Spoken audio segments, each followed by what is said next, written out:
भाइयों राम राम सभी को। जय गुरु जी महाराज की, जय महाकाली की, जय श्री गुरु गोरखनाथ जी महाराज की और जय श्री जहरवीर गोगा जी महाराज की। तो भाइयों आज आपको उस बात के बारे में बताऊंगा जो ज़्यादातर लोगों के भक्तों के दिमाग में चलती रहती है कि क्या भगत और भगताई की भी कोई सीमा होती है।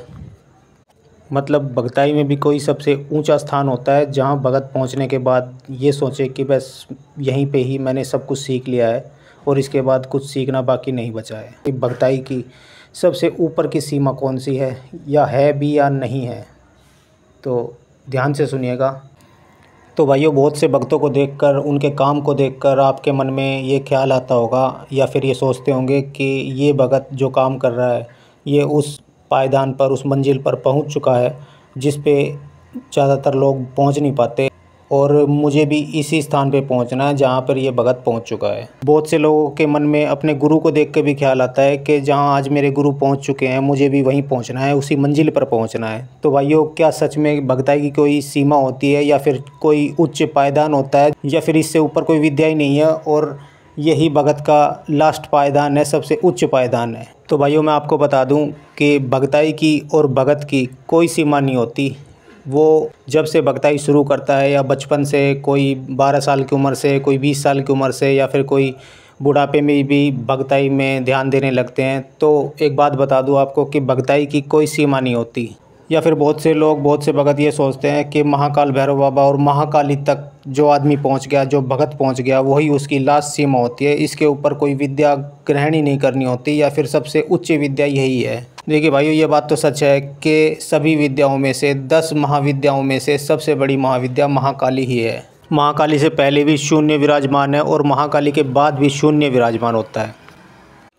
तो भाइयों आते हैं उसी बात पे कि भगताई में सबसे बड़ी विद्या या फिर सबसे उच्च विद्या कौन सी होती है जहाँ पे भगत ये सोच ले कि बस इसके ऊपर कोई ज्ञान ही नहीं है। देखिए इस बात को मैं आपको एक छोटा सा उदाहरण देके बताता हूँ। देखिए मान लीजिए गरीब आदमी रोड पर पैदल चल रहा है और उसके साइड से एक साइकिल वाला जा रहा है, तो उस साइकिल वाले को देखकर वो थका हुआ आदमी यही सोचेगा कि काश मेरे पास एक साइकिल होती तो मुझे आज पैदल नहीं चलना पड़ता।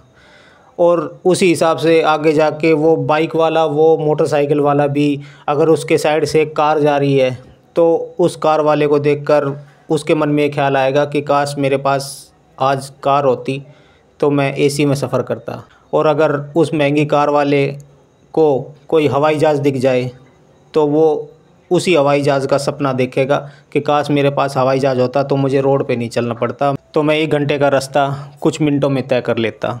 तो भाइयों उसी हिसाब से कोई नया नया कोई लड़का भगत बना है तो वो दूसरे भगतों को देखकर या फिर अपने गुरु के काम को देखकर उसके मन में ये हमेशा ख्याल आएगा कि काश मेरे पास ये शक्ति होती जो मेरे गुरु के पास है।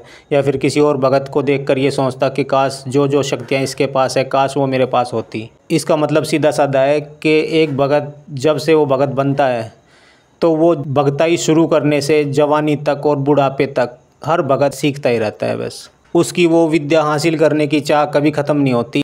और ये इंसान का स्वभाव भी है, ये मनुष्य का स्वभाव भी है कि वो हमेशा हर चीज़ के बारे में जानना चाहता है और उसकी जो जानने की जो चाह होती है, जो भूख होती है, वो कभी शांत नहीं होती।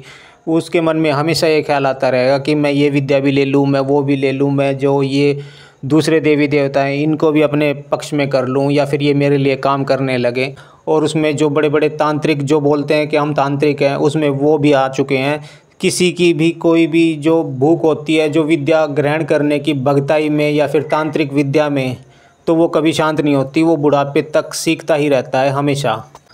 और जब उस भगत का मृत्यु का समय पास आ जाता है तो वो मरते समय भी उसके मन में यही ख्याल आता है कि मुझसे वो विद्या हासिल करनी रह गई।